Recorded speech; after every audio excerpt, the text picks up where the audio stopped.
палате пахло не только больницей. В большой общей комнате стояло 8 кроватей, и все они были заняты пациентами. У каждого была своя старенькая обшарпанная тумбочка для личных вещей, а вот стульев было всего 2, так что посетители, навещавшие больных, должны были или делиться по очереди, или присаживаться на край кровати к своему родственнику. Да и все разговоры с посетителями тоже были на виду у соседей. Не только процедуры и осмотры врачей. Иногда самые словоохотливые пациенты любили поболтать еще и с соседями по палате, обсудить их родственников, поговорить о жизни до больницы, о доме или о даче, о машине в гараже или о рыбалке прошлой осенью. Дед Никита попал в больницу по настоянию внука. Сам-то он прекрасно знал, что давление у него частенько бывает выше положенного, но это его не очень беспокоило. Наоборот, когда оно опускалось до нормы, у старика начинала болеть голова. А вот немного выше, и он чувствовал себя прекрасно. Да и внук раньше не сильно жаловал деда своим вниманием. Старик привык уже давно жить сам в своей небольшой квартирке. С соседями дружил, был уважаемым авторитетом во дворе по части ремонта «Жигулей». Он не был автомастером, просто так давно уже ковырялся в своей машине и так тщательно ее изучил, что легко находил и исправлял поломки и у соседских машин, за что ему всегда был почет и уважение. Все вокруг знали, что стоит только попросить деда Никиту, и тот постарается отложить все дела и поспешить на помощь. Причем абсолютно бескорыстно, весело и доброжелательно. И это касалось не только помощи железным конем. Надо побелить весной деревню во дворе. Дед Никита с удовольствием возьмет на себя эту обязанность. Он будет полдня ходить по двору с банкой извести и кистью, насвистывать что-то веселенькое и белить стволы всех деревьев, а потом еще и бетонные круглые клумбы, а потом еще что-нибудь. Так, для красоты. Завезут песок в детскую песочницу и выгрузят горой рядом. Дед Никита аккуратно перекидает лопатой его внутрь за деревянный бортик, разровняет, аккуратно наведет порядок вокруг. Все, детишки, добро пожаловать. Осенью старушки наводят порядки в своих цветниках, он всегда на подхвате. Прикопать кустики на зиму для тепла, вынести старую зелень и опавшие листья. Весь двор знал и уважал старожила этого дома, который мог и табуретку соседке починить, и полочку прибить, и петли у скрипучей двери смазать. Безотказный трудяга. Думал, что на пенсии будет лежать и отдыхать, а оказалось, что для него главный отдых — какая-нибудь полезная работа. Жена его покойная была за ним как за каменной стеной. Всю долгую жизнь они с Нюрой прожили душа в душу. Богаты не были, но и в доме всегда было и что самим поесть, и чем гостей накормить. Детей своих завести не получилось, так они взяли на воспитание мальчика из приюта. Поначалу все было хорошо, но потом начались трудности. То ли переходный возраст, то ли память о жизни у родных родителей, то ли и наследственность сказалась, но начал их приемный сын курить и выпивать. Еще в школе. Почти совсем забросил учебу, а на все попытки поговорить только огрызался и хамил. Лексикон разговорный у него стал такой проявляться, что у бедных родителей уши вяли от нецензурных выражений. Да и это не мудрено. Ведь именно из такой среды и забрали мальчишку, лишив его родителей прав на ребенка. Социальные службы постарались найти мальчонке хорошую семью, которая воспитала бы его нормальным человеком. Но он уже успел многое усвоить от своих родных родителей и их окружения. И вот теперь, в подростковом возрасте, это обернулось против его приемной семьи. Парень стал подворовывать. Везде, где только мог. И из дома тоже стали пропадать вещи, хоть ценного там ничего и не было. У Нюры были сережки золотые, от матери достались. Она берегла их как память, носила только по большим праздникам. Долго она их искала, пока не поняла, что больше не увидит. У Никиты пропал серебряный портсигар, трофейный, привезенный отцом с фронта. Тоже больше память, чем материальная ценность. А потом и сам воришка исчез. Сбежал от расспросов и попыток вразумить его. Нашел девицу, переехал к ней. Как Никите с Юрой не было обидно и больно, а все же они желали счастья своему непутевому приемышу. Но он их даже на роспись не пригласил. Они уже потом узнали, что парень женился и скоро станет отцом. Но когда его ребенок родился, его отец уже несколько месяцев сидел в тюрьме за кражу. Внучка Вадима старики старались навещать и помогать невестке хоть как-то. То продуктов привезут, то подарки ребенку, одежонку всякую. Но невестка встречала их недовольно и каждый раз говорила, что лучше бы они денег дали. Но у стариков денег не было, пенсия небольшая, вот и старались как могли. Но несмотря на их усилия, внук рос, видя постоянное недовольство матери к деду с бабкой. Отца же своего он практически так и не видел. Тот после первой ходки недолго гулял на воле. А когда его посадили в третий раз, заболел туберкулезом и умер через несколько лет в тюремном лазарете. Нюра тогда очень переживала, плакала, винила себя, что не смогла стать для приемного сына настоящей матерью, что не научила его жить правильно и хорошо, что позволила ему скитаться и закончить свои дни вот так. Никита тоже болезненно воспринял смерть приемного сына, хоть тот уже и был матерым уголовником. Но больнее всего была реакция невестки, которая устроила им скандал, кричала и унижала стариков. И это все при Вадиме, который давно уже понял, что мать ни в грош не ставит деда с бабкой. У Нюры случился инсульт. Не выдержала ее душа такого. А дед Никита, как овдовел, так сказал, что ноги его больше не будет у невестки. Да она и не жалела об этом. Даже на похороны не пришла. А вот поминала и мужа, и свекровь частенько. Это был неплохой повод выпить рюмку-другую. Так она горе свое заливала, да и спивалась потихоньку. Вадим уже в школу ходил и старался как мог ухаживать за матерью. Но когда он после школы пошел учиться на сварщика, переехал в общагу, то мать в одиночестве еще больше запила. Так пьяная и попала под поезд. Просто упала, не удержалась на ногах. Вадим остался один и вспомнил про деда.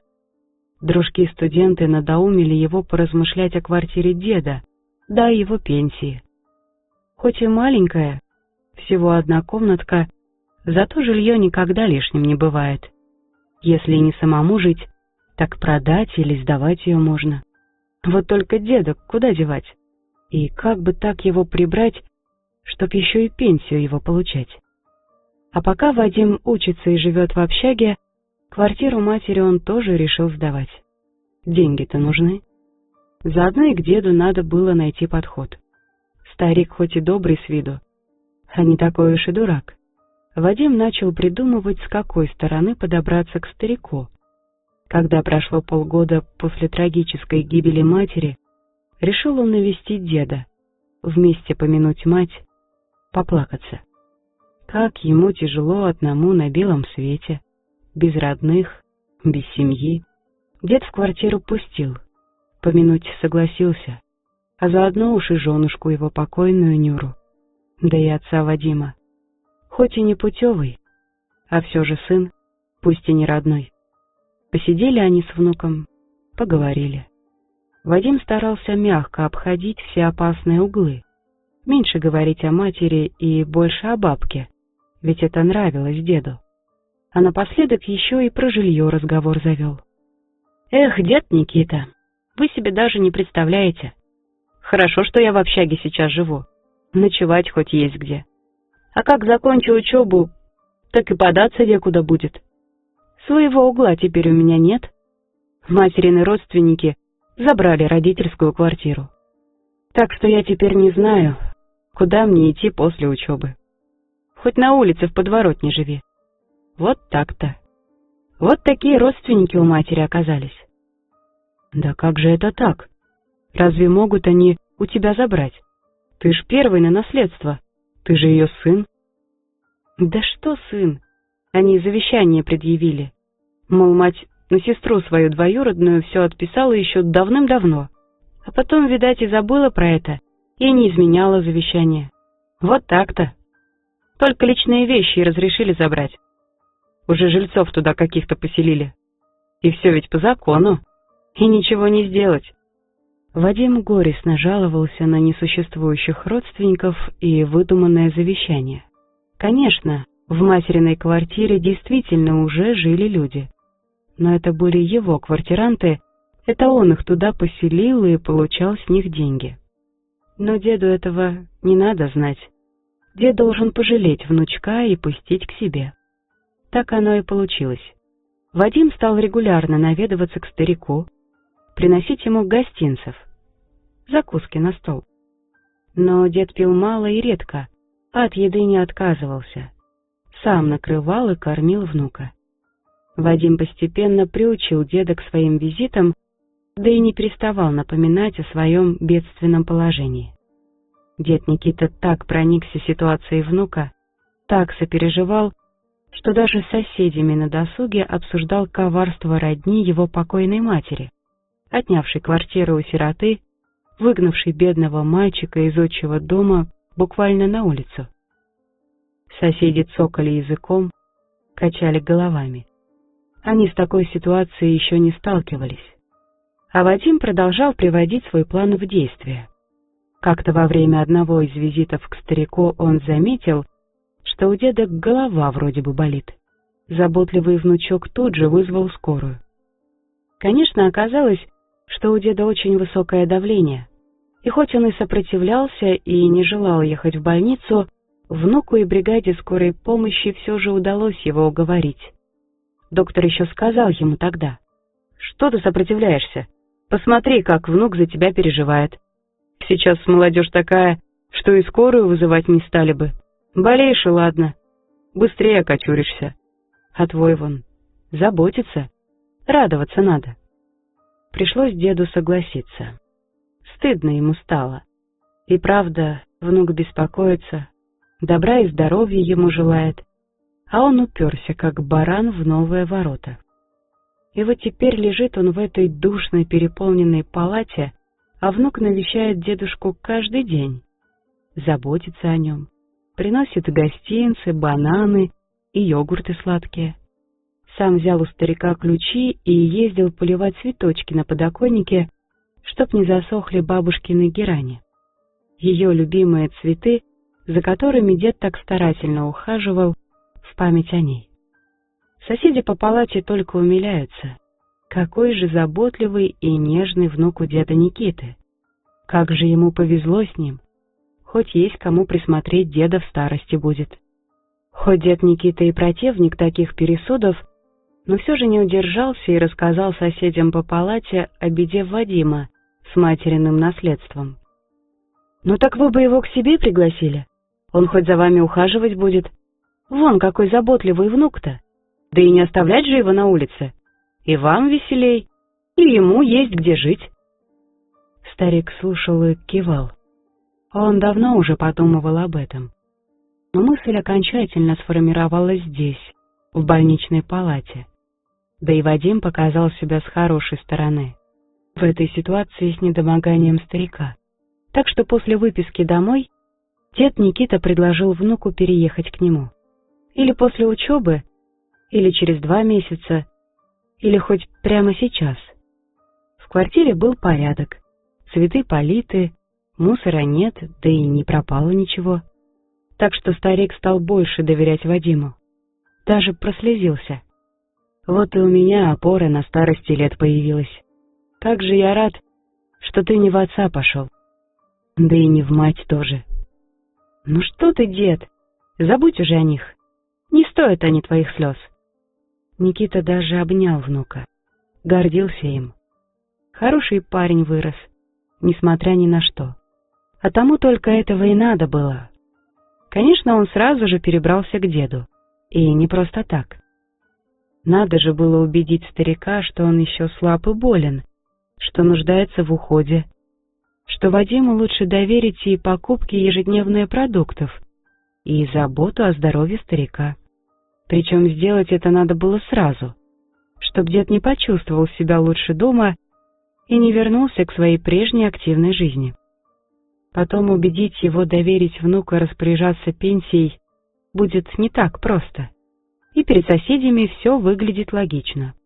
Был в больнице, теперь продолжает чахнуть дома, а внук о нем заботится. Так и получилось. Ни у кого не вызвало недоверия или сомнения появление в жизни деда Никиты такого заботливого внука после его выписки из больницы. Наоборот, соседи вздохнули облегченно. Есть кому за стариком присмотреть. А уж Вадим старался. Без устали рассказывал, как плохо Никита себя чувствует, как тяжело ему, Вадиму, ухаживать за ним. Сколько лекарств прописали, что и пенсии не хватает. Но Вадим не в обиде. Это же все-таки его дед. Кто же, кроме Вадима, за ним ходить-то будет? Старушки у подъезда горестно вздыхали. Соглашались, головой кивали. Хвалили Вадима, что не бросает старика, что ухаживает. Вадим хвалы не принимал. Говорил просто и скромно, что это его обязанность. У него же есть сердце. А сам дед Никита не сразу согласился со своим болезненным состоянием. Он хотел жить, как и прежде, и не собирался пить прописанные таблетки. От них у него сильно падало давление, и старик действительно чувствовал себя не очень хорошо. Но под бдительным присмотром внимательного внука деду Никите приходилось глотать проклятые таблетки и почаще лежать на диване у старенького телевизора. На улицу старик почти совсем перестал выходить. Друзья-автомобилисты только вздыхали горестно, отстегивая приличные суммы за ремонт, который бы сосед сделал им бесплатно и быстро. Деревья стояли небеленые, а старушкам приходилось самим копаться в палисаднике. А дед Никита выпьет таблеток утром под присмотром внука, и все. Руки, ноги трясутся, слабость, недомогание, даже тошнота, да и голова как ватная становится. Мысли путаются, сонные, невнятные. Вот и лежит он на диване под телевизором до вечера. А там заботливый внучок проследит, чтоб старик не забыл очередную таблетку выпить. Бывали у деда Никиты такие мысли, что если бы он не пил этих таблеток, то жил бы как раньше, активной, веселой жизнью, общением с соседями, разными хлопотами и делами. Лежать-то ему день-деньской непривычно, непонятно. Ему бы дело какое. Починить что или поработать в палисаднике с пожилой соседкой. Пытался как-то старик вид сделать, что проглотил таблетки. А как внук вышел, так выплюнул их. Весь день чувствовал себя лучше, но и внук, видимо, улучшение заметил. Поэтому теперь, после приема таблеток, даже проверял рот старика, чтобы он точно все проглотил. Смирился Никита. Видать, нет у него другого выхода. Ладно, хоть не бьет. Этого старик боялся больше всего. Да просто пообщаться с людьми. Вадим-то всех отвадил от квартиры. Стоило кому-нибудь попытаться сунуться проведать старика или спросить совета по ремонту «Жигуленка», как дверь им открывал Вадим и говорил, что дедушка лежит, отдыхает, неважно себя чувствует. Люди и уходили, не желая тревожить старика.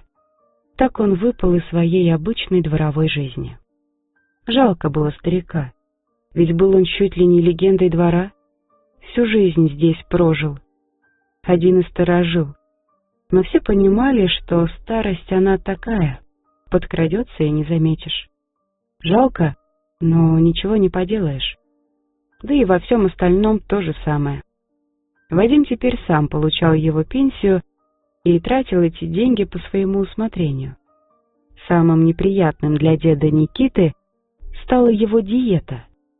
Внук якобы по совету врачей исключил из рациона все мясные продукты, все жареное, да много чего. Перевел старика на каши и вареные овощи без масла.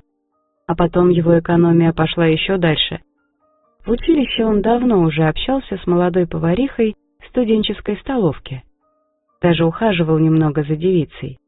Правда, делал он это не ради большой и чистой любви, а понимая, что повариха может ему как-то пригодиться.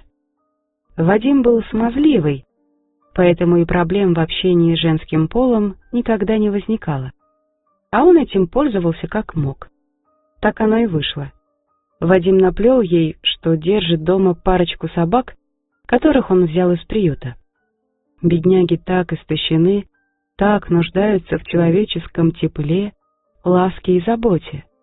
И в еде, ну вот хоть в объедках и столовой, если поварихе не жалко, все равно ж помои выбрасывать.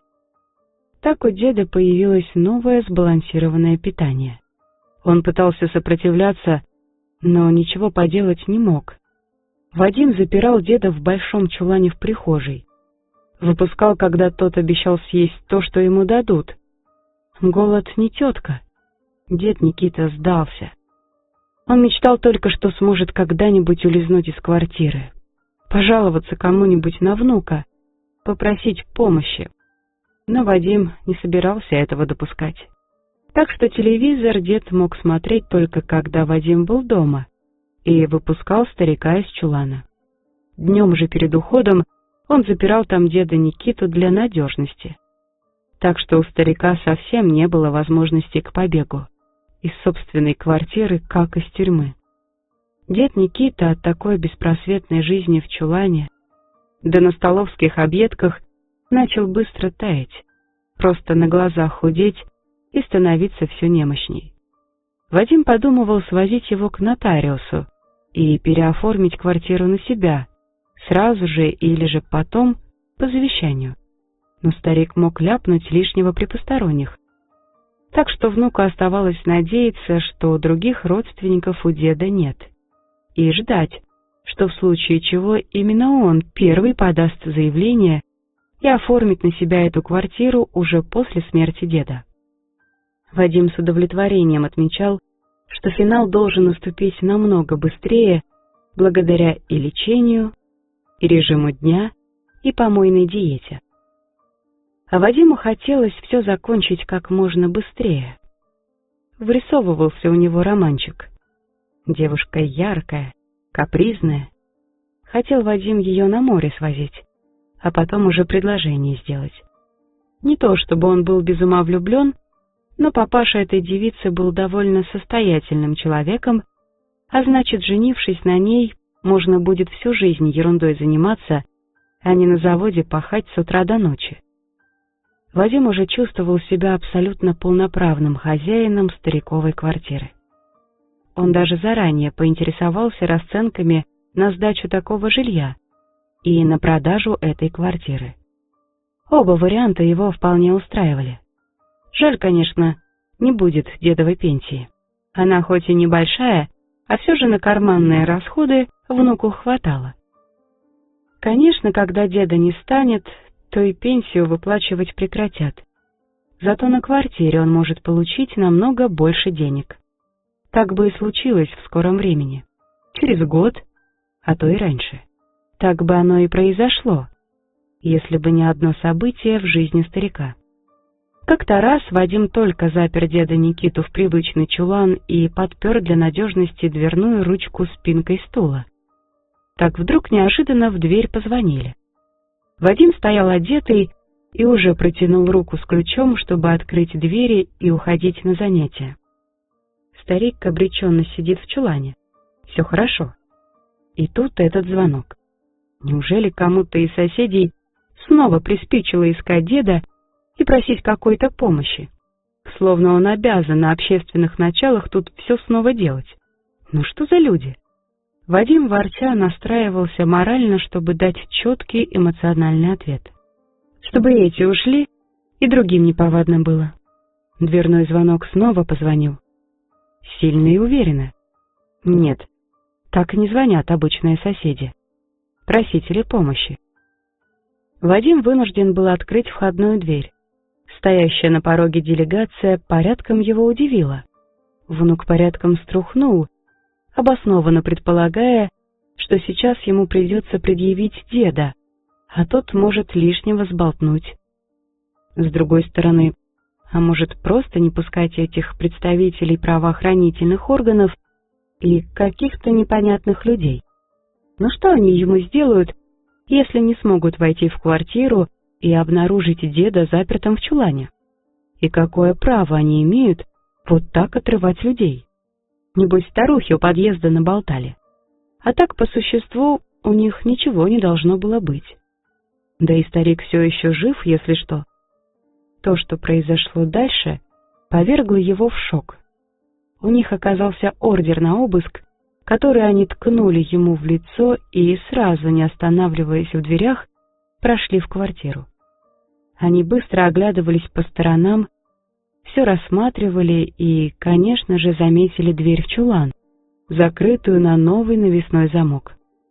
Они потребовали добровольно открыть этот замок, либо им придется его срезать. Вадим обреченно открыл замок. То, что предстало глазам следователя, экспертов, понятых, не могло никого оставить равнодушным. Заросший, исхудалый, немощный старик в грязной засаленной пижаме сидел в углу крохотной темной каморки. Тут же стояло ведро, служившее ему туалетом, и эмалированный бидон с кружкой, вода для питья. Деда Никиту снова отвезли в госпиталь. Вот только внук его уже проведывать не будет и с врачами общаться не будет. Да и планов на дедову квартиру у него уже нет. В ближайшее время ему будет негде жить, причем без дальних прогулок. Когда дед Никита в первый раз попал в больницу, рядом с ним в палате лежал пожилой мужчина. Он опытным взглядом сразу увидел наигранность чувств внука к наивному старику. Да и в истории с материным наследством тоже не все было понятно ему, как опытному юристу. Уж очень это было похоже на какую-то грязную игру ради квартиры. Чисто по-человечески ему было жалко деда. Тем более, что Никита был хорошим человеком. Они часто разговаривали, и сосед по палате знал уже всю историю семьи деда. Из своего опыта он знал, что в таких ситуациях чаще всего гены берут свое.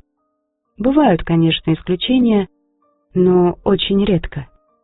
Глядя на то, как внук увивается вокруг Никиты, сколько заботы проявляет к человеку, которого, по сути, и не знает, и не видел-то толком, и закрались подозрения. Когда Никиту выписывали, а ушел он из больницы всего на день раньше, внук был настолько суетлив, что не заметить этого было нельзя. Правда, дед ничего не замечал. Он был счастлив, что у него в старости появился человек, который будет о нем заботиться. Что еще нужно старику? Поэтому, выйдя из больницы, сосед по палате провел свое расследование. Пользуясь связями на старой работе, друзьями и коллегами, с которыми он работал долгие годы до выхода на пенсию, он провел тщательное расследование.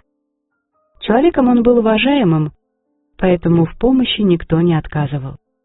Выяснилось, кому принадлежит в действительности квартира матери Вадима, что никаких жутко жадных родственников нет, а квартиранты заключали договор и исправно платят именно Вадиму.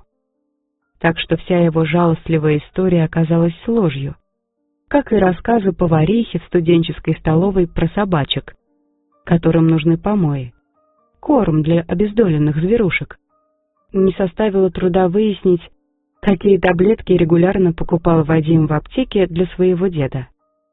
А лечащий врач рассказала, какие побочные эффекты наблюдались у пациента именно при приеме этого препарата. Поэтому она и поменяла этот препарат на другой, с другим механизмом действия, после чего и стало пациенту лучше. А показания соседей о том, что они давно уже не видят старика, что дед Никита не выходит на улицу даже на 5 минут, а внутрь квартиры никому так и не удалось заглянуть. Вадим под разными предлогами не пропускал посетителей к деду. И это больше всего насторожило опытного бывшего следователя прокуратуры, который собирался хоть на пенсии отдохнуть от всего этого криминала. И вот перед ними красноречивое доказательство отношения внука к родному деду. После лечения и восстановления жизненных сил дед Никита вернулся к своей обычной хлопотливой жизни. Он старается не вспоминать об этом времени, о чулане с ведром вместо туалета, о помоях вместо еды, о лжи и жадной жестокости вместо добрых родственных чувств и заботы, уважения к старшим. А вот Вадим все же пошел по стопам своего отца. Он тоже постоянно попадал в тюрьму, вот только жизнь его оборвалась намного раньше. Что и следовало ожидать.